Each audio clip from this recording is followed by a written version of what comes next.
I'm Harrison Keeley. Here's what you need to know today. First, police are searching for 54-year-old Geoffrey Deane Peterson, who operated 2 medical practices in Chattanooga. State officials have suspended his nursing license and say his actions present an extreme danger to his patients and the public. Peterson is accused of hoarding more than 60 animals in a home in Dunlap. One dead puppy was found next to food in a freezer. Officials say some dogs were kept in exam rooms filled with feces at one of his clinics while he was seeing patients. Now Peterson has been charged with the willful neglect of his father, 88-year-old Walter Peterson, who was listed as his son's supervising physician.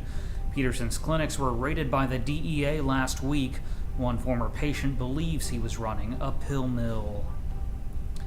Police say a Jasper mom shot a woman's new boyfriend. It allegedly happened after a woman brought her boyfriend, Jaleel Pickett, to her ex-boyfriend's house in Marion County. Pickett is black, and detectives say an argument erupted over racial slurs in a Facebook post. That's when police say the ex's mom, 47-year-old Lisa Freeman, took a gun and shot Pickett in the stomach. The 18-year-old showed up at Park Ridge West Hospital. Medical officials reported the wound to the sheriff's office. Pickett's injuries were non-life-threatening.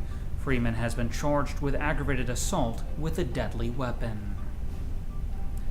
A Chattanooga police officer has been suspended for shooting at someone who rammed his car and drove away.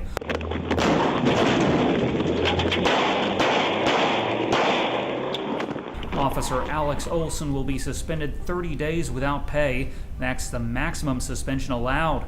Chief Fred Fletcher says Olson violated policy by using deadly force, even though he wasn't facing an imminent threat. The shooting happened October 5th after Olson witnessed a car blow through a stop sign. He attempted to pull over the driver, 20-year-old Luster Deloney, but Deloney fled and was arrested later.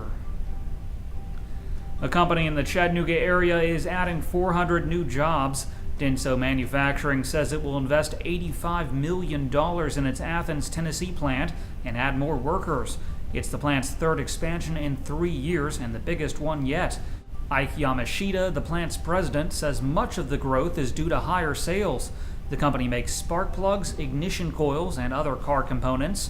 The Athens location currently employs close to 1,500 people.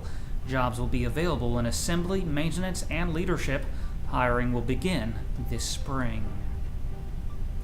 An event called Lantern Fest says it's coming to Chattanooga. The festival, which takes place around the nation, also includes s'mores, glow-in-the-dark body paint, and dancing. Organizers haven't said exactly when or where the event will take place. The website says it's coming soon, but there's one problem. The sale and use of sky lanterns is actually banned in Tennessee. Authorities say the lanterns can't be controlled and can become a hazard to people and property. Still, the event says it keeps fire and safety officials on hand and that it has teams to follow and clean up the lanterns when they fall. Early registration begins at $20. Single-story buildings could soon be banned in Chattanooga. The Regional Planning Agency wants to develop a new code for downtown construction. That way, instead of one-floor structures like Applebee's, newer buildings would include multiple levels that could accommodate commercial and residential use. If adopted, the new code would affect the North Shore, Riverfront, City Center, ML King, and South Side areas.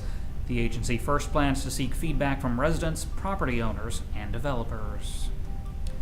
Finally, authorities say they've cleaned up a fuel spill that happened in the Tennessee River near Chattanooga. A tugboat that ran aground last week in Marion County dumped up to 30 gallons of fuel.